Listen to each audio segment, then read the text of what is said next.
क्योंकि देखिए आज के ज़माने में क्या हो गया ना, लोगों को ये लगने लगा है ना, ये कोई भी टॉपिक हो तो आप धरना दे दो या फिर प्रोटेस्ट कर लो, उस चीज़ का ये हो जाता है। और मैंने आज तक किसी धरने, लेकिन हर चीज़ों में हिंदू मुस्लिम से जोड़ देना तो ये सही नहीं लगता है मुझे। आज हम जो है लोकसभा चुनाव पे बात करने वाले, तो आप क्या अपनी राय देंगे? जो अभी चुनाव आने वाले हैं, पूरे देश में सभी पार्टियां, राजनीतिक पार्टियां तैयारियां करी है, आपकी क्या राय लगती है?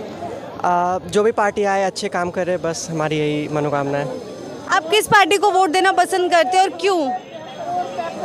ये तो काफ़ी कठिन सवाल पूछ दिया। एक बार बताओ भाई।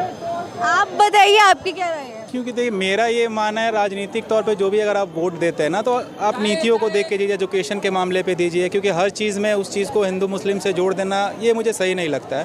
क्योंकि होता क्या है ना, टॉपिक पे चीज़ पे, रोज़गार पे आप बात करो तो सही लगता है, लेकिन हर चीज़ों में हिंदू मुस्लिम से जोड़ देना तो ये सही नहीं लगता है मुझे। बिल्कुल। तो आपको 5 ऐसे कोई मुद्दे बताएं जो हमारे देश में अभी सबसे आप वोट देना पसंद करेंगे।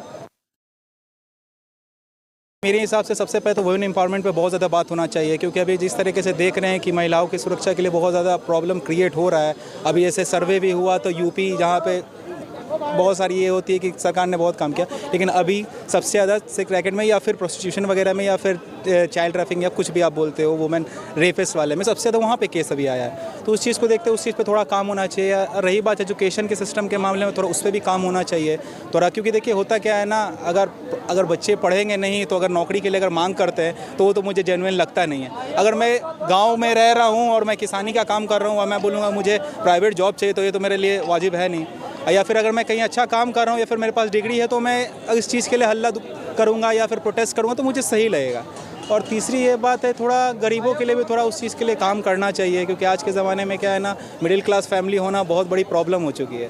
और ये आज के ज़माने में थोड़ा काम होना चाहिए गरीबों के लिए, थोड़ा कुछ एजुकेशन सिस्टम पे ही मेन, मैं तो एजुकेशन पे ज़्यादा फोकस करना चाहूँगा। क्योंकि आज मैं यहाँ पे हूँ, मैं बिहार का रहने वाला हूँ। आज मैंने माता पिता ने मुझे जो भी पढ़ाया, उस चीज़ को क्वालिफाइड एजुकेशन दिया, तो आज इस मुकाम पे हूँ।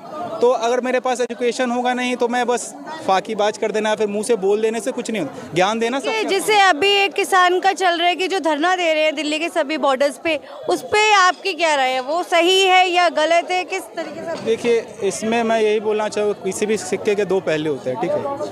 इस चीज़ को मैं ना सही भी नहीं बोलूँगा और गलत भी नहीं बोलूँगा। गलत मैं सही इसलिए नहीं बोलूँगा क्योंकि हर चीज़ का अंत ये प्रोटेस्ट नहीं होता है, ठीक है। अगर आप जेन्युइन बात करते हो, बैठ के बात करते हो तो अच्छा लगता है। अगर मैं किसी चीज़ के लिए मार करूं या फिर उस चीज़ के लिए बहस करूं, उस चीज़ का मुद्दा को कोई मतलब नहीं बनता है। लास्ट में एंड हो गया, या फिर सरकार पीछे हट जाएगी या फिर आप लोग पीछे हट जाओगे, तो उस चीज़ का मतलब बनता है नहीं। दूसरी बात, अगर मैं तो ये कहूँगा, अगर आप धरने देने से कुछ होता तो है नहीं। अगर आप चिल्ला के किसी चीज़ को साबित करो या फिर थोप दोगे तो उससे तो कोई होता नहीं। तो कहीं आपको ऐसा नहीं लगता कि हमारे देश में लोकतंत्र को मारा जा रहा है? हमारे देश में शुरू से रहा है कि जब भी हमें कुछ गलत लगता है किसी संगठन को, किसी संस्था को, तो वो उसके खिलाफ आराम से आवाज़ उठा सकता है। इस पे क्या है कहीं? के मुकाबले लास्ट में देखा नहीं उस चीज़ का टॉपिक का एंड हुआ है, उस चीज़ पे कुछ मुद्दे पे बात हुई है या फिर उसका कोई रिजल्ट आया। आप अगर किसी चीज़ के टॉपिक पे बात कर रहे हो तो आप अपनी एक कमेटी का हेड बनाओ, ठीक है। और मान के चलो अगर मैं क्लास में हूँ, अगर मेरी क्लास की कुछ टॉपिक है या फिर कोई भी टॉपिक है या फिर क्लास का कुछ मुद्दा होगा, प्रिंसिपल से मैं तो डायरेक्ट जाके बोलूँ या फिर मैं क्लास का एक मॉनिटर बना दूँ ताकि वो मेरा बात को आगे रख सके, ठीक है। तो उस चीज़ का अपने रिप्रेजेंटेटिव बनाइए। आप बैठ के बात करते हो तो सही लगता है, आपकी दो बात हो सामने। और ऐसे पब्लिक वोटिंग भी आप करा सकते हो कि हाँ मुद्दे पे क्या होना चाहिए, सर्वे वगैरह होते हैं, ये भी आप करा सकते हो उस चीज़ का। शुक्रिया। आपका नाम? इमरान। ठीक है, इमरान जी ने हमें बहुत अच्छे से बताया। चलिए अब हम देखते हैं और किसी से।